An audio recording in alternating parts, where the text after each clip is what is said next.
Get with it, A get with it roamer, now. a rover, this whole world over. As And the therapist, we have mentioned several times and we'll be mentioning over and over again those four words. What upholds your existence? as happy as me, you'll never see. Represent for the peeps. Represent for the streets. Gut level feelings are for real, understanding and expressing human emotions. The human species, like most life forms, has been created with a mind, body, immune system, vital organs, and emotions. Like it or not, this is how we are built. That seems pretty straightforward and clear, but apparently it's not to most of Western society, and certainly in America. I won't speak directly to Canada, though I'm sure they have similar problems. We seem to have either been totally misled about emotions, or we're somewhat ignorant, or a combination thereof. But whereas we are constantly thinking of the mind and how to use the mind, when it comes to emotions, we're really a drag. We don't understand them, we don't express them, we don't know what to do with them. We end up having them medicated and managed for us by people who know absolutely nothing about them. The doctors and the pharmaceutical industry and the insurance people and all the legislators who are responsible for health focus only on what's up here for one reason, and that reason is money. It's a business. We take human emotions and we basically bastardize them from top to bottom. And we tell ourselves that the only people who can help us deal with them are the doctors and the pharmaceutical people. And in the process, we pretty much destroy all hope for health, happiness, and fitness. We must feel in order to be human. It's the only natural healing process. A lot of people don't understand that basic design of the human being. If I were to get a call and a person at the other end tells me that a dear friend has just died, what should I do? Say, well, let me know when the funeral is, I'll send flowers, and hang up?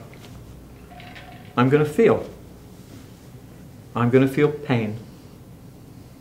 We're meant to feel pain. If we don't feel pain, we can't heal. It's as basic as that. That's the process, the human design. We feel pain and we heal.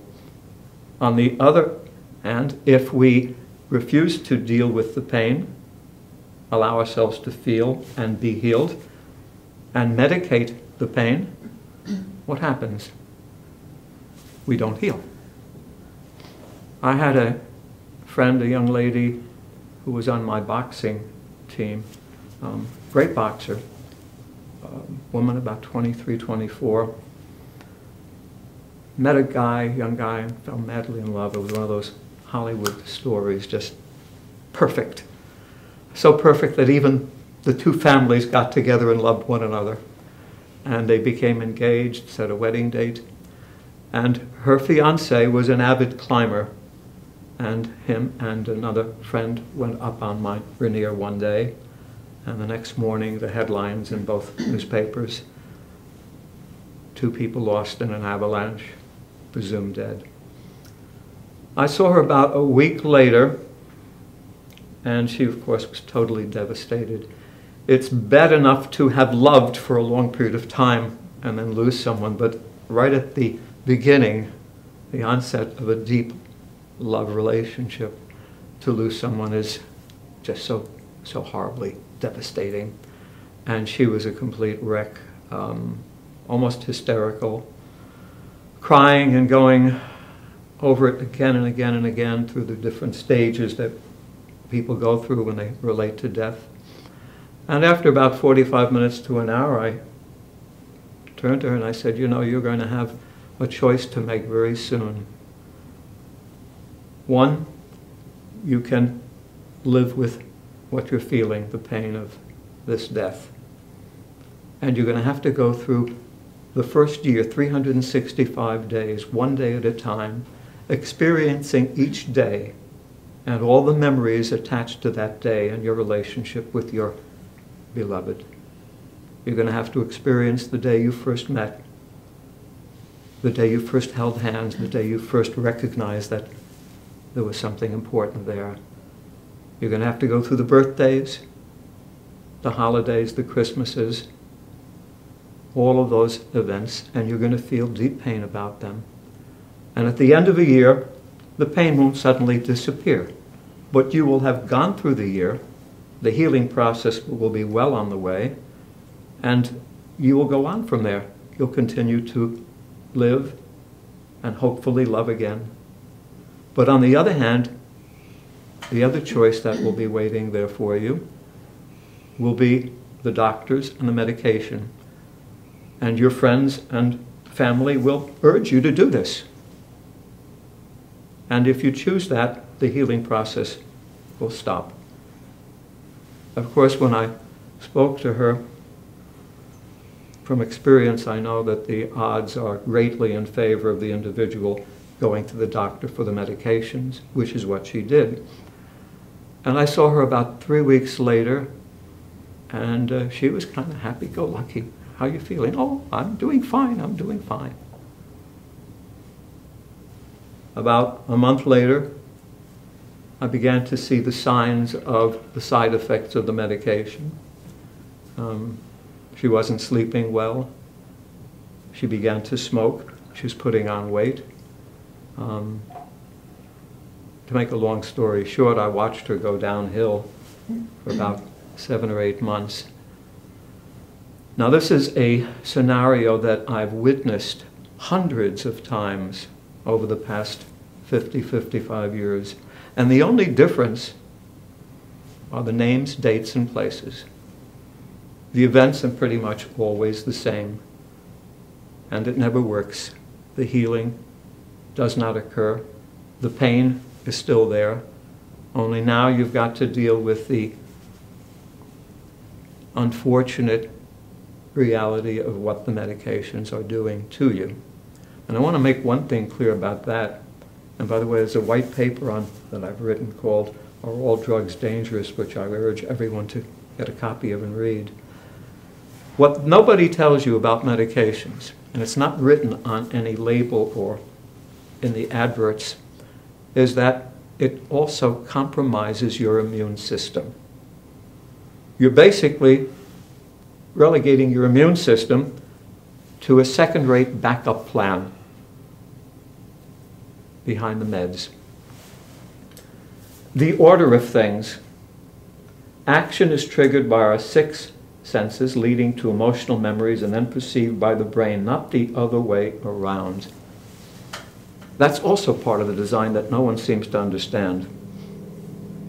How do we respond to things? Does it start in the mind? My idea is no, it doesn't start there. It starts in the senses. Put on a piece of music that you are familiar with, that you like. It'll trigger emotional memories instantaneously. And then the brain, the mind, perceives accordingly. That's the order in which we are designed. That's the way it actually happens. But by convincing people that it's the other way around, that everything starts up here, in these channels and networks and transmitters and neurons and everything else, we're also convincing people that that's where we have to go to solve problems, such as depression,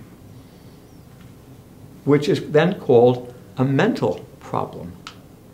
Mental. You don't hear anything about emotional disorders or emotional illness. You hear about mental illness. Come right in and grab a seat. Now, I've been working with people and human problems for almost 50 years, and I have rarely, if ever, encountered mental illness. It actually doesn't exist. The only mental illness that I've seen are people who have been neglected and medicated. I had a friend from the time I was 10 years old when I moved to Brooklyn. His name was Eddie Cohn. Eddie was perhaps the most imaginative human being I've ever known in my entire life. He was always coming up with these magnificent ideas, far above and beyond what other people would ever have conceived of. When he was 13, he began doing an actual business plan for what would be the world's first youth hostel. They didn't exist back then. He envisioned places all over the world where people who were traveling could come, and it would be like a Boy Scout camp.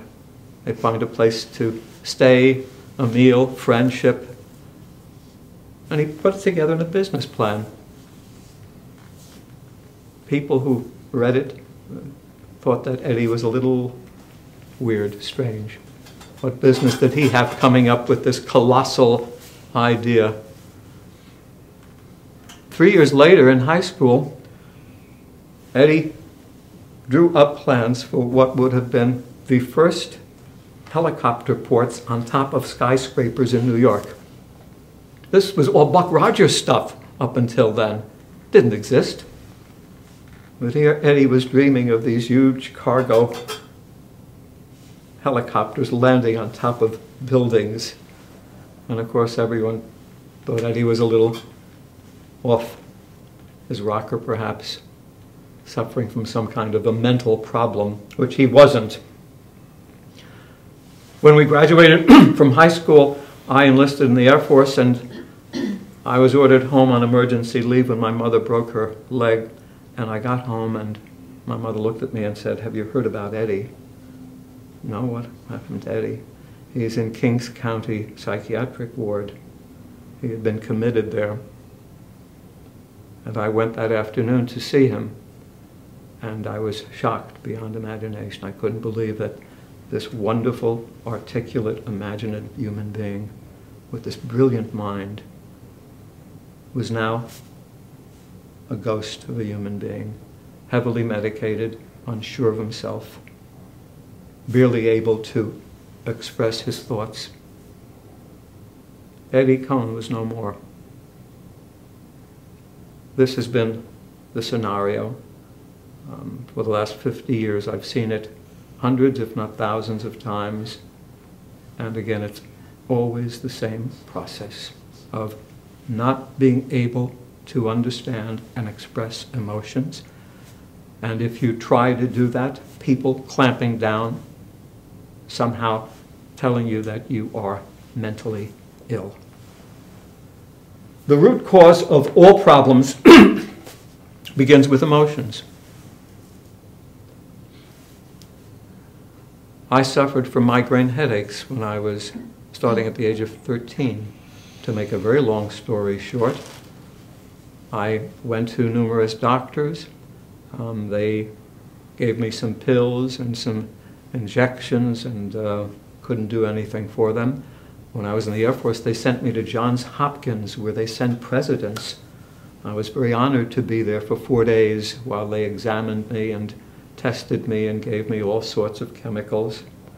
And after 4 days, they sat with me and said, "We see what's happening. The blood vessels are dilating, causing the pressure, causing a migraine. But we don't know what's causing it, and nothing seems to help." So I had to live with them. And I did for another 6 years. And then, to make another long story short, I visited a hypnotist in Cleveland, Ohio, who in one session was able to discover the origin of the migraines and cure them. And not only have I never had another migraine in these 53 years, but I've never had as much as a slight pressure headache in all of these years. And it was all emotional in nature. All started because my brother walked into my room one morning unannounced and caught me in an embarrassing sexual act and pointed his finger at me, shaming me. I felt so guilty. I'd done something so bad. So it started emotionally, and I want you to follow this because it is really at the root of all illness. It starts emotionally, then transitions into a physical thing. It does become physical in nature, and biological and chemical. And that's what is treated. They treat what's up here, but they ignore the root cause, which is emotional. And that's the biggest problem with medicine to begin with. We're treating symptoms. We're treating neurotransmitters as opposed to treating the root cause of the problem, which is purely emotional. When we ignore or attempt to medicate and disconnect ourselves from emotion, we're subject to all manner of internal conflicts, issues, illness, and disease. That's been my experience again for all of my life. My first wife had the same problem, emotional in nature. She had been diagnosed at the age of 11 as manic depressive, put through every kind of chemical procedure there was, and then through electric shock treatment. They did everything to treat her mind as if she was mentally ill, and totally ignored the emotions, which is what goes on all the time for one reason again, for money. It's a business. Emotions are only profitable for people who are artists, for actors, singers, dancers, musicians, and evangelists. For all others, there's no money to be made on emotions. So the pharmaceutical people aren't going to pay attention to it, the doctors aren't going to pay attention to it. They make money from treating your symptoms. And by the way, just to clarify something, the so-called neurotransmitters responsible for causing depression exist in a lot of people. A lot of people have neurotransmitter imbalance, millions of them, who are not depressed. Yet they'll tell us that this transmitter imbalance is what's causing your depression. Not true. They've never proven it, they can't prove it. The reason they get away with it is because the idea has gone unchallenged all of these decades, and whenever something is set up, established by authority people, and it's not challenged, it's accepted. It's like the earth is flat. Remember that one? I remember being in science class when I was a freshman in high school. A science teacher named Mr. Fine was talking about the planetary system and our galaxy. And he said, we used to think that the Earth was the center of the universe, and now we know it isn't. We're part of a huge galaxy called the Milky Way, which is the only galaxy in the universe. Now that was back in the 50s, so it wasn't like in ancient times or something. And the truth is, up until almost mid-60s, all of the greatest minds in the world who study the universe, the cosmologists, the theorists, mathematicians, and the rest, all agreed on this point, that there was only one galaxy in the universe, the Milky Way. And that went unchallenged all of that time until finally someone said, you're wrong. There's got to be more out there. All we have to do is look a little further and we'll find them. And they started pointing the telescopes differently, or they enlarged the lenses. I'm not sure exactly, but now what have we got? Billions, if not trillions, of galaxies. So when we look at something that's established as a rule, a law, a given, we better think twice. And when it comes to emotions and mental illness and everything related to it, I can only urge you to really think twice about it before you simply accept something because it has been going on that way unchallenged for so long. Denied and suppressed emotions transition into physical, psychological, biological, and chemical symptoms which are real, not imagined. My father came down with a very severe illness when he was not quite 46 years of age. It started with lumps in his armpit. He spent 9 months going from one doctor to another trying to find out what it was. Meanwhile, he was running extremely high fevers and then going into terrible chills, couldn't eat, couldn't really function anymore. And finally, after 9 months, they diagnosed him with Hodgkin's disease. And they put him through chemo and other things. And I was only 14 and a half at the time, and I remember talking to a doctor. I simply asked him, I said, what is this about? Can you describe what it is? Because up until then, people didn't use the C word, cancer. You didn't even hear it on radio. It was like, you don't talk about such a thing. And the doctor was very polite and said, well, it's a form of cancer. We don't know very much about it. But there's one interesting thing, he said, that all of the studies made worldwide about Hodgkin's disease seem to indicate that most of the people who come down with Hodgkin's disease, especially the men, have a hard time expressing emotions. And when he said that, I said, oh boy, there's my father. Absolutely. He could not express his feelings. He could be trampled on and would not express his feelings. Held it all in. Over the years since he died in 1947, I have met, I would guess, 80, 100 people who have had Hodgkin's or have a relative friend with Hodgkin's. And every single one of those people has said exactly the same thing. Those individuals had a very difficult time expressing feelings.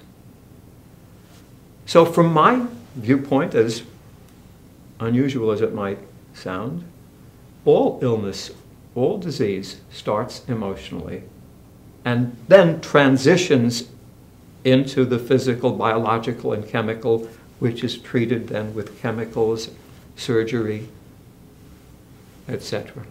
And we miss the root cause all along, which is emotional. We don't go there.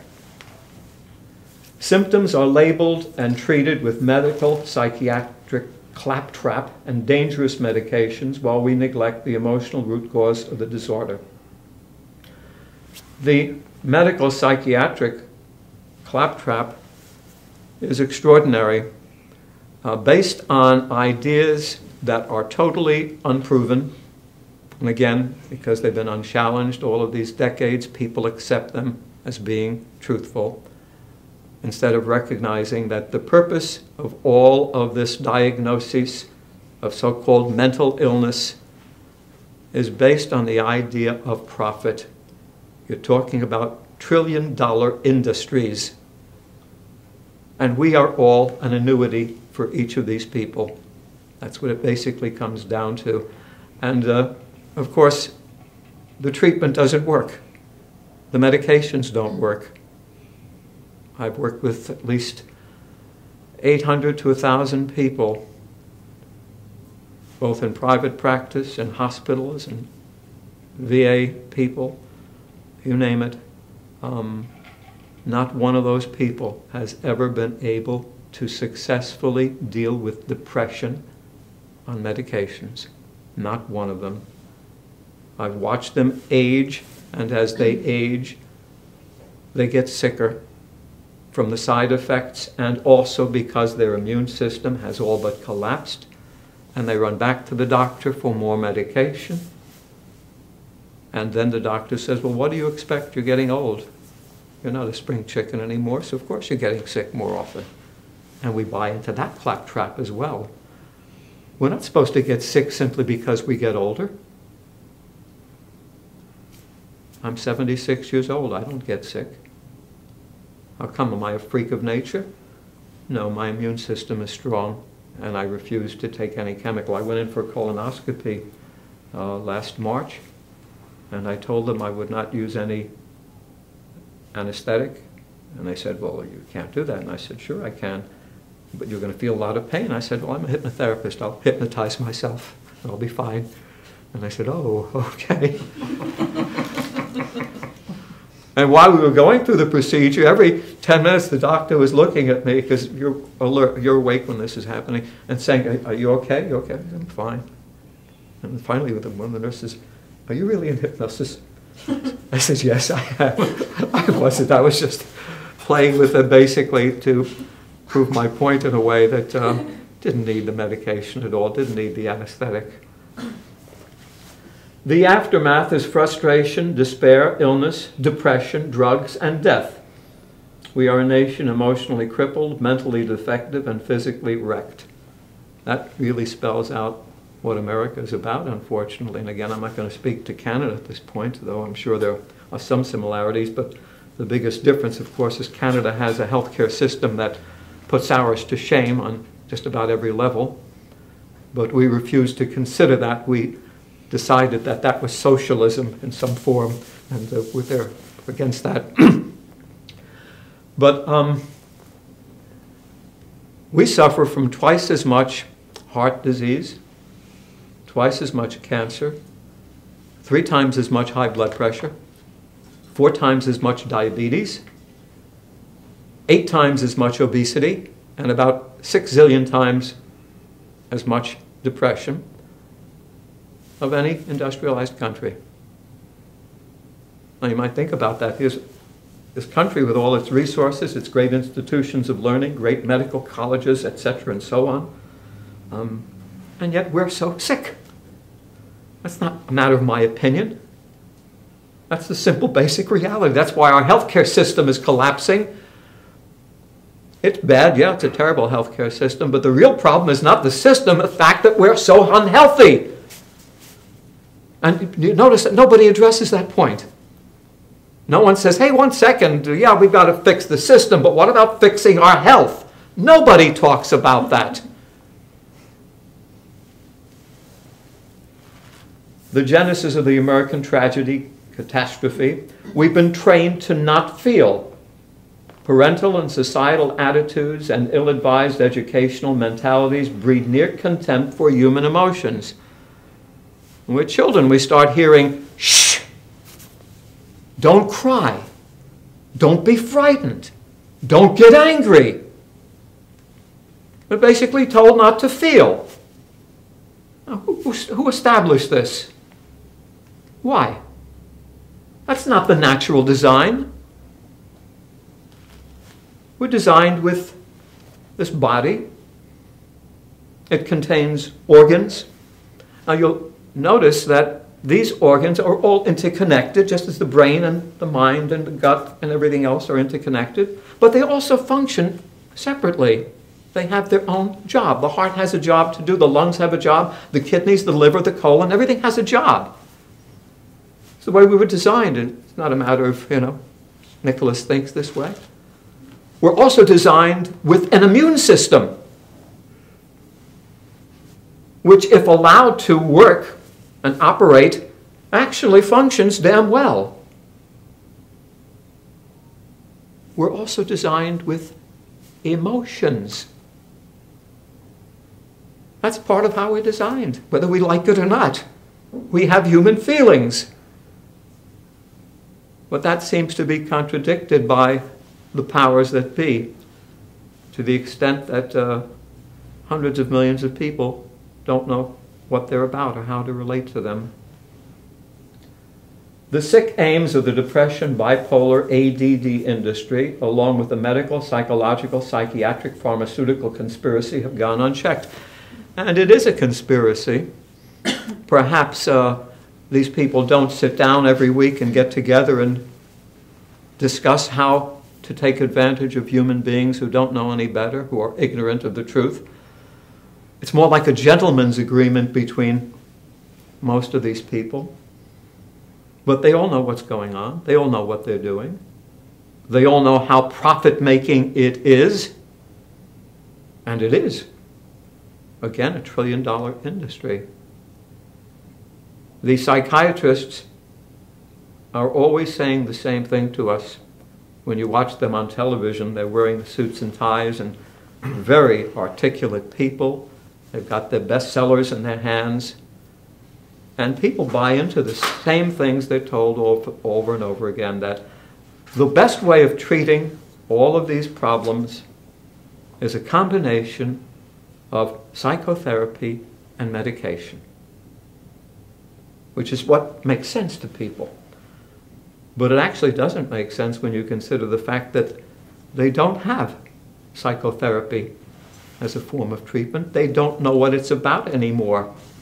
They stopped using psychotherapy decades ago because they discovered that it's so efficient and quick and profitable to simply look at the person and say, "You're deeply depressed," and take out the pad, and there you are. Off you go, leave your check or your insurance card at the door. They no longer treat people therapeutically. They treat people with chemicals. That's the only thing they know. That's what they're trained to do. If I had my way, I'd empty most of the people from prison and fill up the prisons with the psychiatrists and the doctors and the insurance agents. Let them get a taste of what they're doing to humanity. Then maybe they'd understand what they're responsible for. But their treatment plan does not work. And now, over the last 20 years, and it goes back to Mr. Richard Nixon, who sat with these people decades ago, and the tapes were finally released some years ago that revealed all of this. And he said to the pharmaceutical people and the insurance people and medical people, "What's the matter with you? You're missing out on a huge cash cow.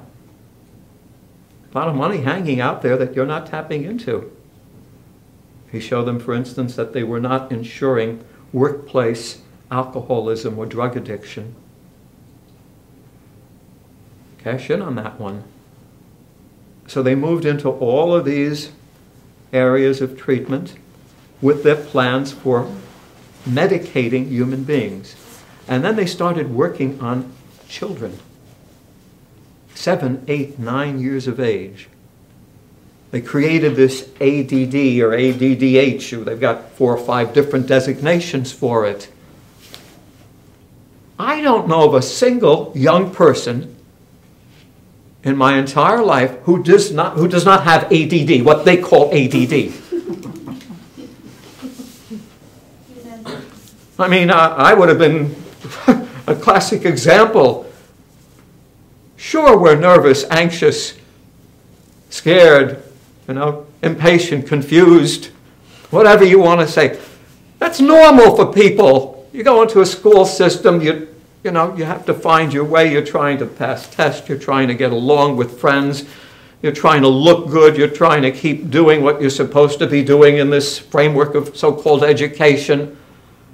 And because there are too many of you and there are not enough resources to pay attention to each person, they got together and said, well, let's label all of these people, give them a diagnosis and the medication, and it takes the responsibility out off the hands of the school system, off the teachers, and we just go along our merry way. So now we have millions of young people addicted to medication. And of course, the plan is that as they get into their adolescence, they're then going to be guided carefully into the next generation of diagnoses, such as depression and bipolar, and more drugs, and nobody looking at how those people are feeling and what's really going on in their lives. Great big racket beyond imagination. The mafia couldn't have invented anything closely resembling it. Elementary emotional disorders are regularly diagnosed as mental illness. And again, I haven't seen anything in the way of mental illness. Eddie Cohn was not mentally ill. My dear friend Eddie Cohn needed some attention. He needed someone to listen to him, someone to encourage him. He didn't get that. Instead, he got the diagnosis and the medication and had his life destroyed. The outcome, and this is the condition that we suffer from, and I want to go over this very carefully. It's a triangle. One corner, emotional overload. If we pile dirty dishes in that sink, and we keep piling more dirty dishes, after a while, it's going to begin to, the smell, the stench is going to begin to permeate the atmosphere. And at a certain point, if you take just 1 teaspoon and put it on top, the whole thing will collapse from overweight. Well, that's what happens with our emotions. Because we are trained to repress them, not express them, they build up. And at a certain point, we say, I can't handle it anymore. We use words like, I'm overwhelmed. Overwhelmed. Oh my God. And of course, we're urged to go to the doctor to get help. And because the doctor can't relate to emotions and talk about how you feel, what's causing this emotional overload, and help you with that, he's going to give you the medication to suppress the overload. The overload doesn't go away. What caused the overload doesn't go away. All we're doing is stuffing it and kind of locking it away. It's still there. And what happens is when you start suffering from the side effects or can no longer tolerate the medication and you try coming off, and that's a hard one because when you suggest it to the doctor, 98% of them are going to say, no, don't do that. That's dangerous. Don't, no. Then they'll frighten you about withdrawal, create a drama around that. They'll do what they've been trained to do. And you'll go along with it most often. If you decide to actually come off the medication, what normally happens is suddenly the emotions emerge again. And now you're faced with dealing with that, which is the golden opportunity you need. Because if you don't, you're going to go back to the doctor and he's going to prescribe more medications to you. Emotional overload. First part of that triangle. Second part, I call dramatic or drama mental debris. Debris. Thoughts floating around in the mind. We take ordinary human problems and we turn them into something much bigger. Guy picks up the phone and it's his buddy roommate on the other end, and buddy roommate says, hey, how are you? How are you? Not too well. What's the matter? Lost my job today. Oh, I'm sorry. Well, you're going to be even sorry when I tell you I can't pay my share of the rent this month. What? I can't pay my share of the rent this month. I lost my job. What are you talking about? Rent is due on Tuesday. That's $500 I haven't got. How am I going to pay that? Well, I just told you I haven't got it. What do you mean you haven't got it? You've got to get it. A real problem, right? Guy needs $500 to pay the balance of the rent. Hasn't got it. What's he going to do? But is that, oh my God? Hell no. If that's an oh my God, then how are you going to handle anything really serious? Oh my God should be restricted to a child being beaten, someone terminally ill and suffering horrible pain. Not you're short some dollars and you can't pay the rent immediately. That's not an oh my God. So we turn everything, we create these mountains out of molehills. We just build them, create drama. And then we take it a step further. We ruminate about the drama. We start going over it in our minds over and over and over, like a record that won't stop spinning. And then finally we indulge in all the oh my gods and all the negative language and all the negative anticipation that follows. Mental debris. And the third part of it is physical disability, which almost always accompanies this human condition, because we are no longer really functioning the way we want to. We don't feel like exercising.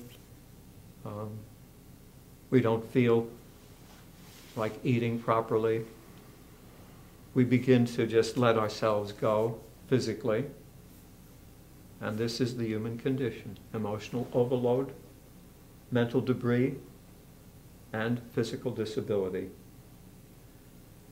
Exhausted and weakened, our bodies break down at an accelerated rate. It's hardly surprising that we develop age-related conditions and diseases. Not something I know a great deal about, not just through my private practice and the fact that I'm 76 and the fact that I've been watching people die now pretty consistently in the last 2 or 3 years. I also work at nursing homes with people who basically are never going to leave them. They're in wheelchairs. They spend most of the day in the wheelchair or lying in bed and taking more and more and more medications. And it's so painful because it could all be prevented. Every time I leave that place, I go to my car and I sit inside and cry for about 10 minutes. It's so horrible to watch people who know that they could be living a full life instead of being in that place in a chair. And most of those people, when I work with them for 5 or 6 weeks doing physical stuff, all say the same thing in their own way. They get very angry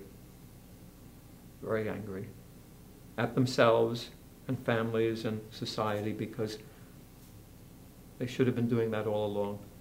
Instead, they were on medications because they were getting older. You get that formula, the way it's set up. You get to be 45, 50, 55. You become sedentary for whatever reason. Computer age has something to do with it, certainly. You get sick more frequently. How many times people will tell me, you know, I used to get a cold or the flu, it would last 5 days, 7 days. Now it's lasting 3 weeks, 4 weeks, 5 weeks, because the immune system, again, is not capable of doing its job. And then you go to the doctor, and again, he says, well, you're getting older. And you accept that premise, and you accept more medication, and you go along with the whole scheme of things. And it's all preventable. It's all preventable, unless I am, again, some freak of nature. And by the way, there are people in many parts of the world living into the 90s, hundreds. I think it's Ikaria in Greece. There are at least 700 or 800 people 100 years or older, and remarkably, they're functioning on all levels. They did a recent study. They're also very, very sexually active.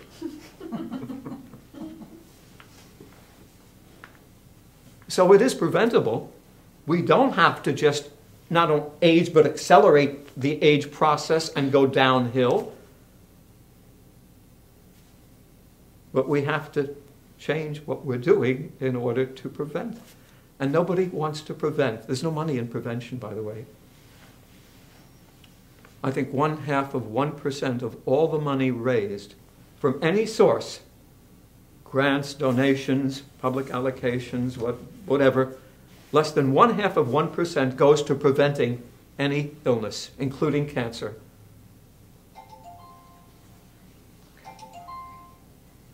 The nurse was on call and she's got a buzz. That's okay.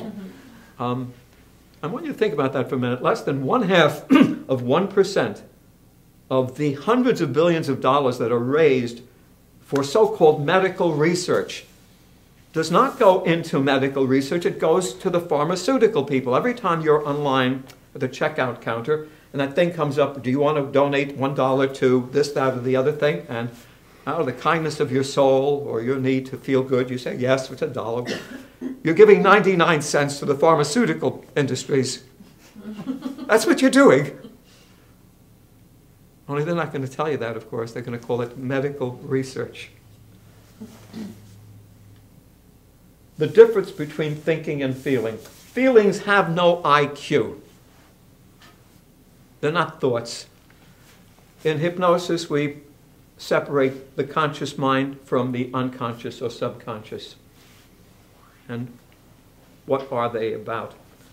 The conscious mind takes in approximately 200 to 400 bits and pieces of information a second and processes this information. It sifts through it and says, I like this, I don't like this, I agree to this, I don't. I won't eat this, I'll eat that, I'll wear that, I won't wear that, I like this guy, I don't like. Processes everything.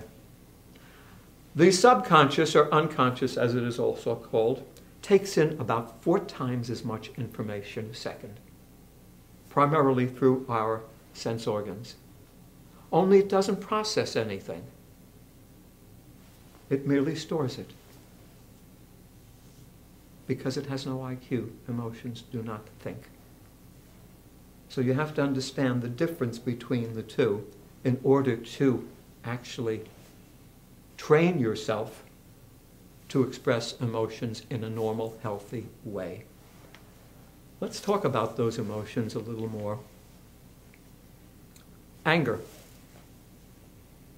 Earlier, I said we've bastardized emotions, and anger is the perfect example. Anger is the bad guy. A baseball player a couple of months back was accused of domestic violence, that they call it, against his girlfriend. Beat her up severely. They hauled him into court, and they sentenced him to community service and anger management. Anger management. Hell, he was violent. Why don't we have violence management? You notice that we don't have violence management? We have anger management. Anger doesn't need management. Anger happens to be a healthy emotion, a normal emotion. My wife and I get angry at one another. And if we feel anger, it's, I feel anger. I'm angry at you. There's nothing unhealthy about that. There's a huge difference between I feel anger toward you and I'm going to kick your goddamn teeth in. Anger is not vileness or hostility or threat or violence. No, it's a human emotion. We're designed that way to feel. I can surmise that the reason we were designed that way is in order to be able to deal with situations when people are causing us to feel anger. People are hurting us, deceiving us, doing something to us. So we need to say, I'm angry at you. I studied initially what I know about psychiatry with a wonderful psychiatrist, God bless his departed soul, Dan Casriel in New York City. And after a 6-month training program with Dan, we had a weekend Q&A session. And one of the questions that was asked of Dan was about love relationships. The person said, what are the 2 most important elements in any kind of love relationship? Could be husband, wife, brother, sister, friends, whatever. And Dan said, well, that's very easy to explain. Is number 1, the ability to give and take love. Everybody, well, that makes sense. Number 2, the ability to give and take anger. And everybody said, what? Yeah, he says, show me any relationship where one or both parties cannot give or take anger, and I'm going to show you a relationship that's going to be pretty weak, that will never be very fulfilling. Because one or both the people are going to be doing what with the anger? Repressing it, pushing it down, letting it fester inside, letting it cause bitterness and resentment, or coming out sideways, attacking someone with vileness, threat, hostility, and physical violence. You'll notice that America is the most depressed nation in the world and also the most violent nation in the world. The correlation is very clear. Both related to the inability to express anger in a normal, healthy way. Dan Casriel was absolutely right. There's something else about anger you have to know. In the absence of being able to express it in a normal way, love goes downhill. I'll give you my example from my own life. My brother and I never got along well. Conflicts throughout our life. And at a certain point, we couldn't relate to each other. He wanted nothing to do with me. I wanted nothing to do with him. Just the thought of my brother made me feel sick. I was in a group therapy session where we were using something that's called psychomotor, which is a marvelous, marvelous therapeutic tool that helps people change their emotions, actually reverse what happened, change the scenario. And in this psychomotor structure, which I did, I killed off my brother. We had someone, a friend of mine, Don Booth, playing my brother. He knew me very well and had been in groups with me for years, so he knew about the relationship I had with my brother. And what I wanted to do was to enact a scene that I had actually begun when I was 13 years old. One night I went to sleep, and before that I put a knife under my pillow. And I swore to myself that my brother came near me, I was going to stab him that night. And I waited all night, he didn't come, and I was very frustrated in the morning. So when I was asked about doing this psychomotor structure, I chose this scene. And the guy who was running the session, Al Peso, who created psychomotor, said, how do you want this to change? What kind of ending do you want? I said, well, the way I wanted it originally, I wanted to stab to death. And he said, okay, that's what we'll rehearse. So we rehearsed the scene several times, and then two people, Neil and Lee, who some of you guys know, held a 4-inch foam mattress up, and at a given moment, when we started the scene, my brother would come at me and I would pull out the knife and go after him, and the person would hide in the corner and cower, and I'd begin stabbing the mattress, of course, not Don Booth. And we rehearsed it a couple times. Then Al said, okay, I think you're ready to really let go. You're a professional actor. Really, just let it blow. And so we started, and I took out that knife, and I got in touch with all the hatred and rage I felt toward my brother, and just went after Don as if it was real. And I tore that mattress apart. The plastic knife I was using broke. My hands were bleeding. And Don was crying, screaming for help. And I had told him, I want you to die slowly. I don't, no mercy. And he did indeed die very slowly. And when it was over, I just fell down in a heap in tears. And people picked me up and rocked me for about 10 minutes. The next day, I woke up and I started looking around for something, and I knew what it was. It was a photograph of my brother, which I have inside. And for the first time in about 25 years, I looked at my brother's face and I felt love. That is the correlation, a very clear one. In the absence of that expression of anger, love dissipates. Get that anger out, love returns. But to not get that anger out is totally destructive. So anger is a natural, healthy emotion. It's not violence. Separate the two in your mind. Fear. Without fear, I don't think we could cross the street without getting hit. I guess we needed fear from the time we were living in caves in order to protect ourselves from the elements, from all forms of danger. The Dalai Lama said something about fear when he was in Seattle about 3 years ago. He was asked about it, and he said, a very wonderful emotion because it forces us to make a decision. Nan and I were hiking in Snoqualmie about 5 years ago, and we went on a Saturday, late Saturday. By the time we got up toward the summit, everyone else had started earlier in the day, was already off the mountain. And we got within about 200 or 300 feet of the summit. And I looked up ahead, and guess what I saw? Bear. Bear. What did I feel? Fear. Yeah, scared. I'm in fighting shape, but I can't handle a 400-pound bear. And if it's got cubs with it, it's even more dangerous. I turn to Nan, honey, we got to go back down. What's my bear? Real bear. Frightened, of course. Does that mean there's something wrong with us? Is that a mental illness? We're scared.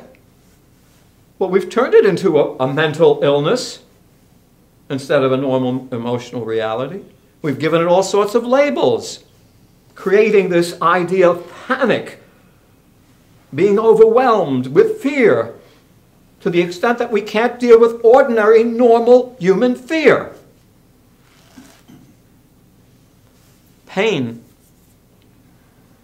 I told the story earlier about that girl in my boxing club. Pain. In the back of my book, Depression, It Doesn't Exist, I have a paragraph that reads, a woman loses her lover of 40 years. At the urging of friends and relatives, she visits a psychiatrist who says to her, you're suffering from severe depression. And she thinks about it for a moment and then turns to the doctor and says, no, I'm not suffering from severe depression. My lover died recently, and I hurt terribly. Human pain. Not an illness, not a disease, not something that needs medication. If we can learn that, we can save our lives, literally. No one ever says, I think depressed. They say, I feel depressed. Expressing human emotions. Treat anger, fear, pain as friends. They're on your side. Don't treat them as enemies, as these things that need medication and management. Acknowledge and deal with emotions consistently and appropriately. Learn when to think and when to feel. Use common sense and discernment. I don't suggest or teach people to just go off like lunatics with their emotions. You've got to use common sense and discernment, always, along with expressing feelings and your beliefs. Common sense and discernment is right beside you. I had an office previous to this one in Queen Anne, and right around the corner was a parking lot. And the building is here, and the parking lot is there, so you come out, and there's a narrow path, maybe wide enough for one person really to walk through, and it goes about 25 feet to the parking lot. So one day I come out of my office and I'm walking to go toward my car, and I start turning, and I look ahead, someone comes out of a car and is walking toward that same narrow space that I am now entering into.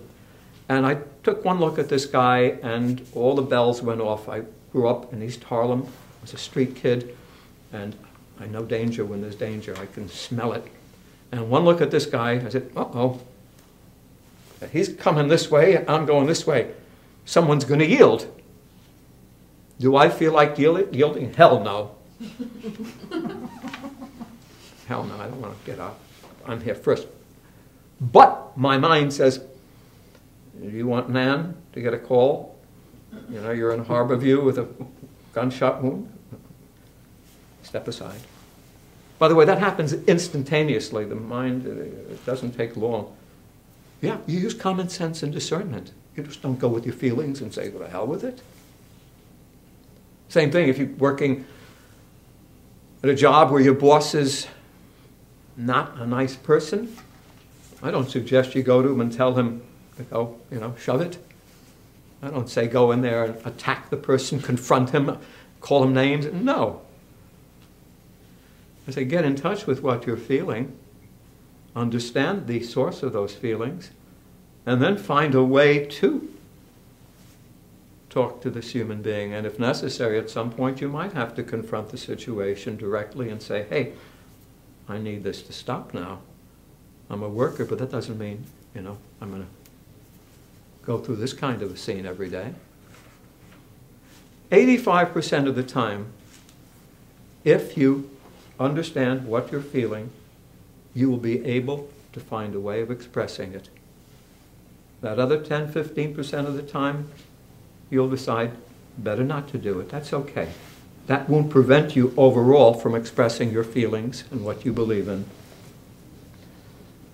Don't be afraid to confront. There is no human alternative. Our last class last week was, there is no human alternative to confrontation.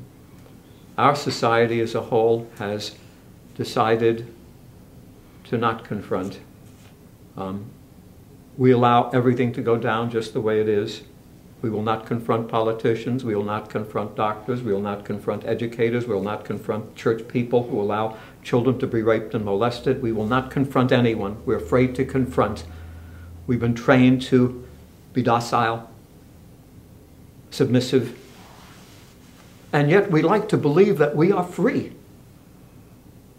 I don't know how one can be free, really believe that they are free, while at the same time unable to express what they believe and confront situations that need to be confronted.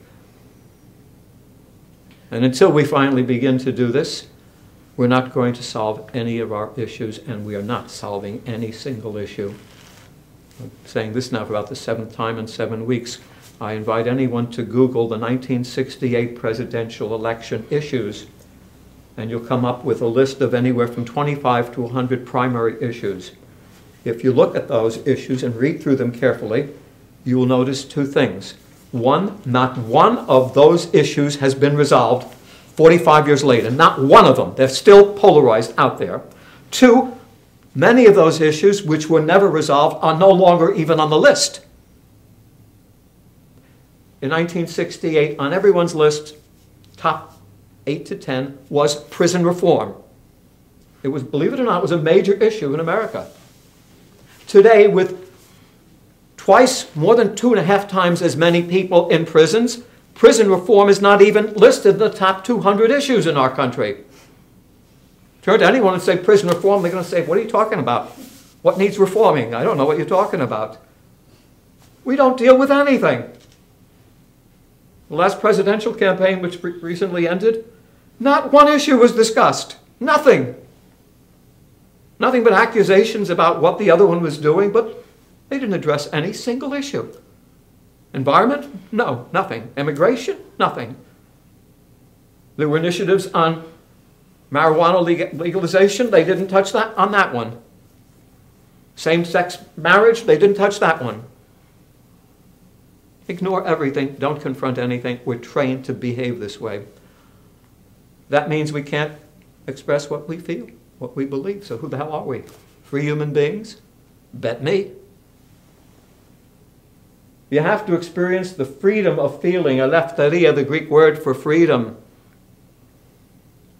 If I had a dime for every time someone told me I was going to have a heart attack because of how angry I would get, I'd be rich today. My heart's fine. My health is, I don't know how it could be better. That's because I express what I feel and I confront, and to me that is mental and emotional health, without which your life is not going to be what it should be. Any questions or thoughts about gut level feelings or for real? For time to...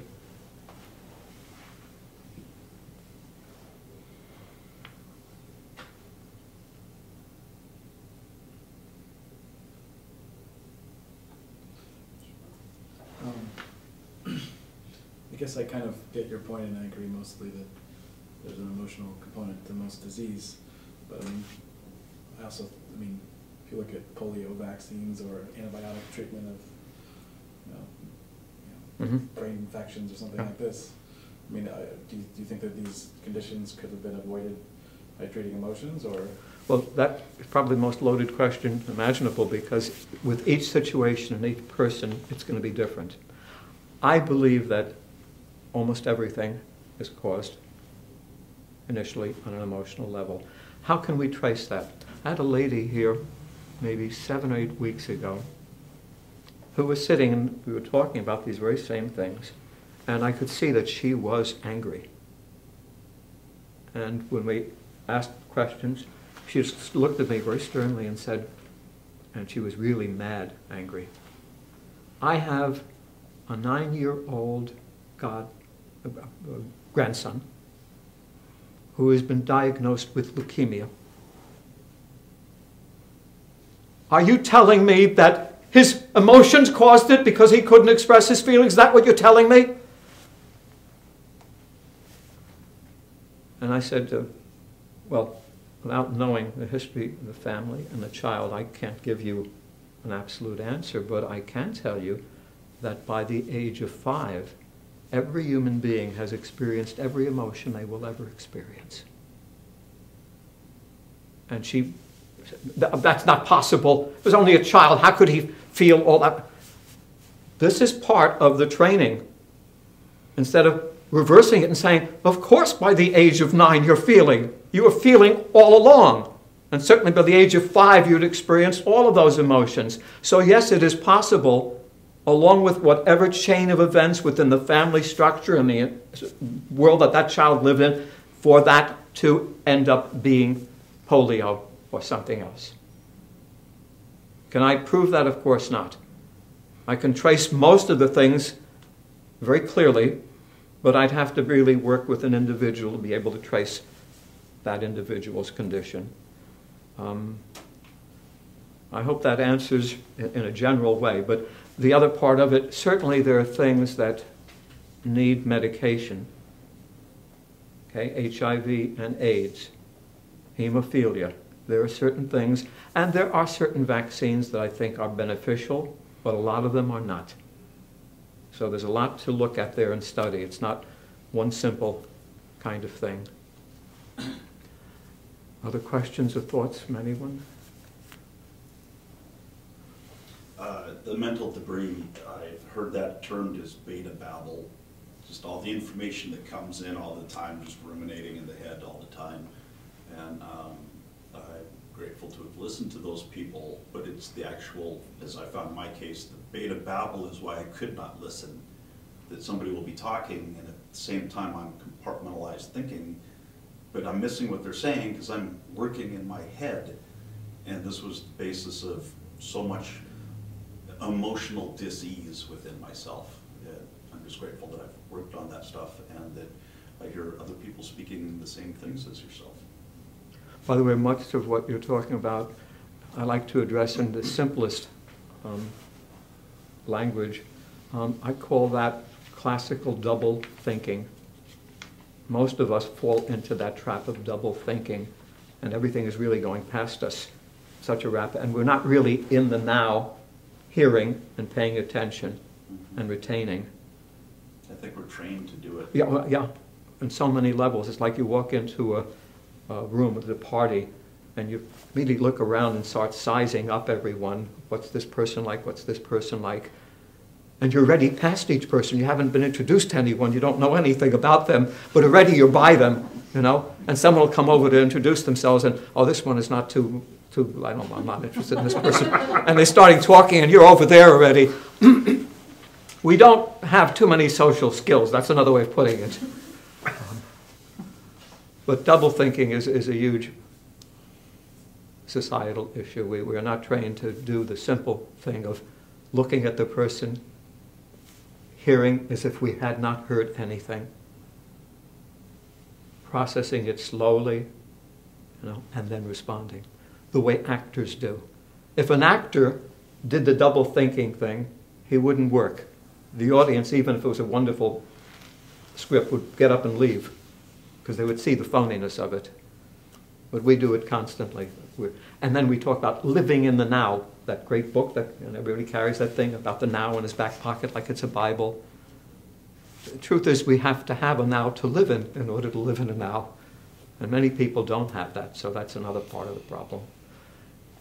To kind of piggyback that thought, I think society is changing so much because of how connected we are, computer-wise, and the kids in school. There's so many stimuli coming in that there's really, I think it's important that we actually learn how to actually function under that double thinking And the kids too, because there's so much stimuli coming in. All the high school kids have their cell phones, and they're in 3 different places on their phone. Like, I'm working right now, but I'm here, and that's just going to be the way our kids' society is, and there's no way to get around it.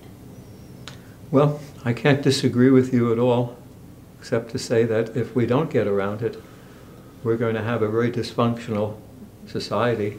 But I mean, kind of learning how to function in that way. We have to be taught Yeah. how to do it. We've got to Right. find ways to change, which is what we're going to be talking about in just a few minutes.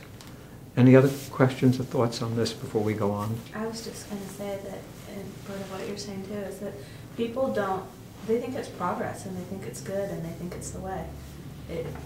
It's very few people would look at kids that are and they're thinking, oh, they're so computer literate, they're so savvy, look at all the things they can do. But they can't take a toy that doesn't do something and do something with it. They're all plugged in. If something doesn't do something for them, there's no purpose in it. So this is amazing, but it's a huge challenge. But it's so incredibly important. And I think with what you're saying, yeah, you need to learn how to deal with it, or maybe we need to recognize that it's too far and we need to take some time out. So it's not necessarily learn how to live that way, but learn how to step away from it for at least a while so that you can get in touch with We also what's need real. a model somehow Mhm. to work from. We don't have the models that we desperately need here. I was just going to say, the thing I like about a lot of what you had to say is that I really feel strongly that it's important to compare other people's approaches or ideas against how you feel and how you experience yourself, in a sense. And I just really feel that my own experience really correlates with the idea of emotions leading to certain things, or it's sort of like when you feel bad, even if you physically feel bad, and you kind of just ruminate on or let yourself kind of go to the source of it, it's always an emotional thing. Every time. And I've had 2 relatively serious illnesses, and when I think back to the situations, it's always linked to an intense emotional screw up kind of something that I couldn't work through, that then I did eventually resolve, but I got illnesses because of it, and I can see the correlation backwards. And even now it's the same thing too. If I start feeling like I'm having these minor physical ailments or whatever, and I know it's because of all I have to do is check in with myself and say, how do I feel? Not good. I feel sick. I feel tired. I just feel anxiety or whatever it is. And I like something that isn't just someone saying this is how it is, but then I can say, okay, that's what you say. Is that what I feel too? Does my own self tell me the same thing? Yeah, it actually does. So that's all. I really think it's important to not just accept what anyone says, even if it's you. Just, compare it with your own experience. Be an individual at all times, and don't trust things simply because they've been around for a long time and everyone says that's the way it is. I keep telling people this constantly. Don't buy into all of these grand myths. I'll quickly just mention one other because I think it's a major problem with people. The water myth is an example. I grew up in the streets of New York, and I got into boxing when I was 11 years old. Doing it and watching it. Thank God, it saved my life.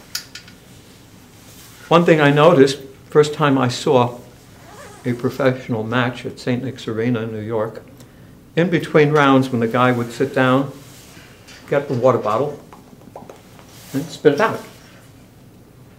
If you've ever watched fights, they don't. Now at that time I began to hear things about water. How many glasses of water we should drink every day.